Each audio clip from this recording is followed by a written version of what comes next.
Very rightly said. We're just a few moments away from kickoff here, and we'll wonder how the formation will play out on pitch. You mentioned a 4-2-3-1. I believe it will be more of aggressive wing play from Nepal. Bangladesh, they have been strong so far. They have not been beaten in the tournament in the first two games, the two they have played. Now this time we count down to kickoff.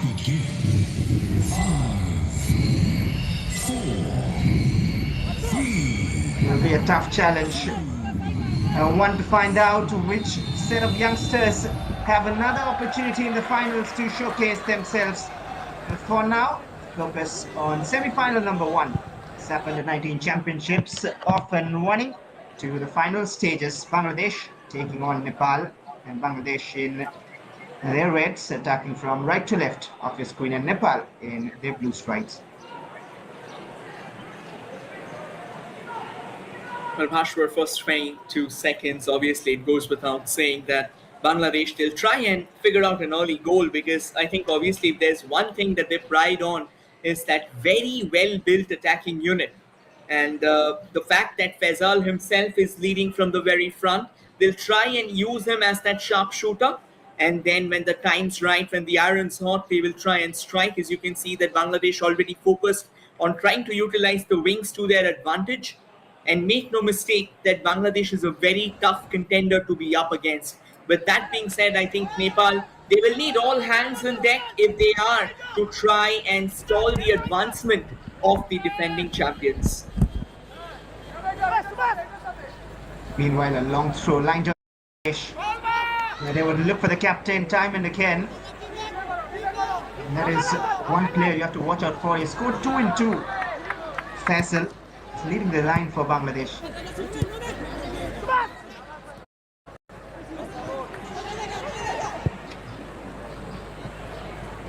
A nice pass towards the right. Bangladesh still on possession, and it goes without saying that Bangladesh would be hoping to keep the possession in play. They will try and dish out those quick passes to ensure that that is how they take Nepal off guard. I think they have played a brilliant brand of football in terms of passing accuracy, and I think it's passing accuracy of Bangladesh that can be a real bother for Nepal. But the best thing about Nepal is that they've got a very strong defensive unit. Yes, that might have wilted against India, but when it comes to defending, when it comes to having nerves of steel, well, looks like they wanted to go forward with a cross in the box, but not the best of crosses that you would see. A decent enterprise there from Sujan Dangol, their striker. Unfortunate, however, that he couldn't really make the most of it.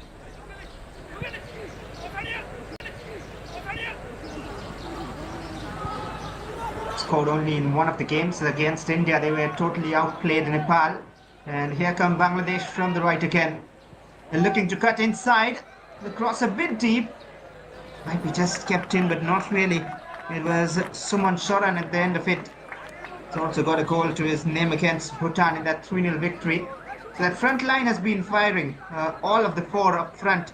Murshid Ali, Huda Faisal, Rifat Kazi and Suman Soran. All of them got their names on the score sheet.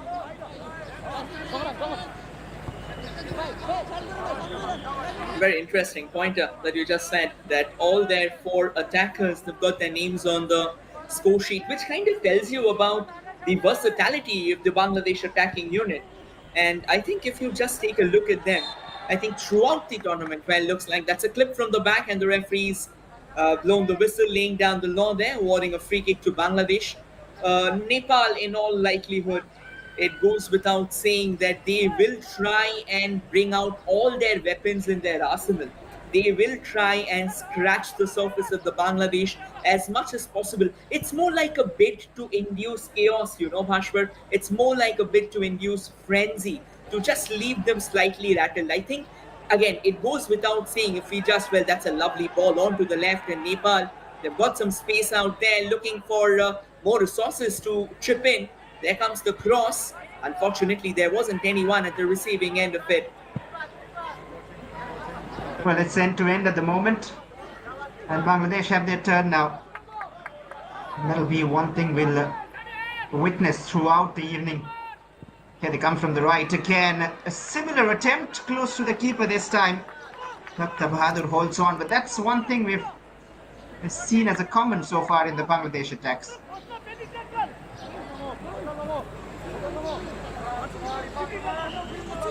I think this is going to be a very stern test for Bhaktabadur Pariyar as well, because again, Bangladesh, they have got quite a few weapons in that arsenal of theirs. Like one of them, obviously, is a very explosive, a very dynamic wing play that they have up their sleeves.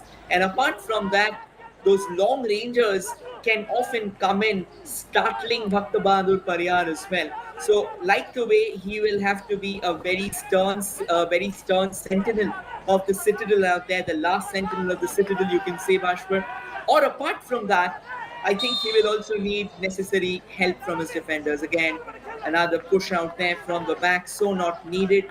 In all likelihood, it was Mohammad Rifat Qazi. You were just talking about him a few moments ago. We'll take a look at what really happened. I think Qazi had his eyes on the ball, but then he faced some quick resistance from Madan Paudel. And given the fact that he was desperate for possession, he lets Madan Paudel have the better of him. And Nepal trying to utilize that pace time and again with the long balls though. Have to be careful with the early fouls. There are no cards yet, of course.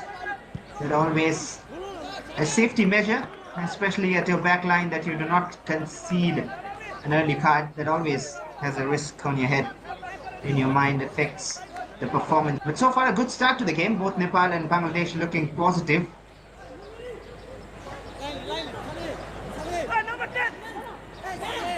Nepal still to show that attacking intent of theirs. I think right now the instruction from their boss man, Urjan Shrestha, is loud and clear.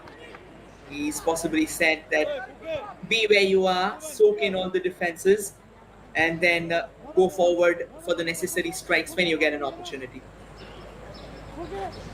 I was also very intrigued to hear what he said before the game.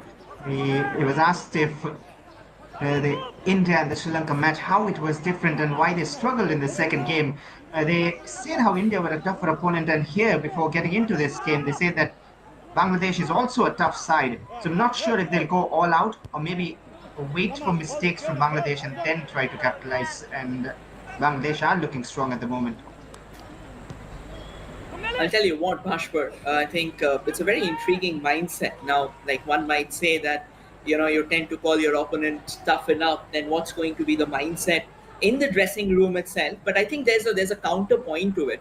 So the counterpoint is, I think in sports, in any sport it's very important to know what your strengths are, what your vulnerabilities are. Because when you know what your strengths are and what your weaknesses are, you can, adapt a game style that suits your game. So the fact that he's already understood that Bangladesh is definitely going to be the Goliath in the David versus Goliath clash on the pen and paper. So I think he will also be applying his strategy accordingly. So it's not always like, if you remember the 2010 World Cup semi-final where Spain was up against Germany. I think what Germany did over and over again before, until that semi-final, they kept on going for those counter attacks. That's how they destroyed Argentina. They went 4-0 up in that game. Against Spain, what Spain just kept a couple of defenders. Puyol was right there alongside Sergio Ramos as the centre-back pair. So they didn't allow Germany to come up with the attack. So I don't think it's somewhat of a mind game, but I think the coach of Nepal has admitted to the fact that he's aware of the fact that Bangladesh has got strength in their ranks, but that also means that they will be deploying their strategies accordingly.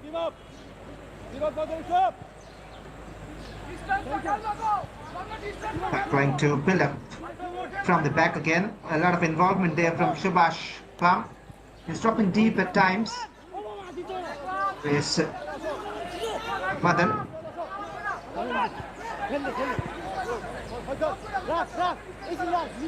Playing a lot of passes at the back, trying to build up, maybe trying to gain their confidence, because so far it's been a lot of attacks from Bangladesh and a lot of possession for them. This edition of the tournament, I think it has been an absolute blockbuster so far. 28 goals scored from 6 matches. So we are kind of averaging at close to 4.7 goal a game. So almost close to 5. And I think it tells you that how all the teams have been hungry for goals. I think ideally in a match, 2 to 3 goals in aggregate is good enough. And then we are coming close to what? 5 goals. It's absolutely crazy. And you're watching this live on the official YouTube channel of Sports India.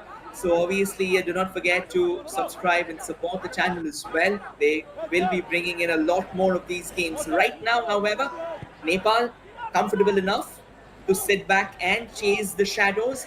Bangladesh keeping the possession at their feet and trying to make the most of this opportunity. Suman trying to exploit the left channel this time. Haven't used that a lot.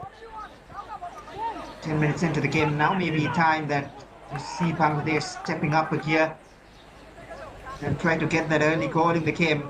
And Mitu, a wonderful switch to the right. A bit of a slip, but he's still in control. Wonderfully done. Murshad Ali almost getting the better of the defender. Yeah, it's gonna be a slippery turf. It has been raining since last night, so I think at times rains have stopped, but again, that doesn't take away the slippery factor, which actually adds a new dimension to this game. As a footballer, you tend to think about that what should be your best course of action, and more the game goes on, I think this turf is gonna get a lot more heavier. So you have to then start thinking whether you're going to lift the ball up, whether you are going to go forward with the shots if needed. All these factors are very, very important. You have to keep them in mind and then accordingly start challenging.